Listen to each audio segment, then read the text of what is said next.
when I look at 1KOMMA5, I think there's a different aspect that comes in, and that's really the wider purpose, right?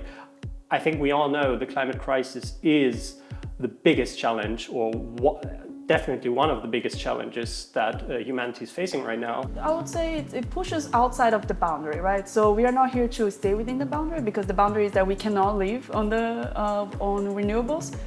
We are pushing that. We know how to solve it. Like, we can solve it, we just have to deliver it. And I think that's it's such a big challenge, so that you could just freak by freeze by seeing it. To bring cheap and clean energy to everyone, it's something that, how can you not agree with this? So I think, to put my work and most of my awake time into this, basically, it's a good thing. I think it's amazing to be in what feels like really at the forefront of this kind of energy wave, this new energy wave.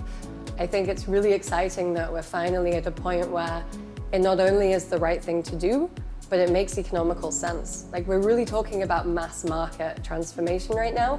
And I think until this point, in the last 10 years, it hasn't really felt that way. It's felt like a very edgy thing to do if you really care. For the recent development in the world, I figure that's the part that I can contribute to making this world a better place, is to put my energy, my working energy, the working time of my day, or the working part of my life, to this good cause. And I mean, obviously, Philip, he's very, very convincing, the mission, and very energetic, and that makes it very easy to join that mission.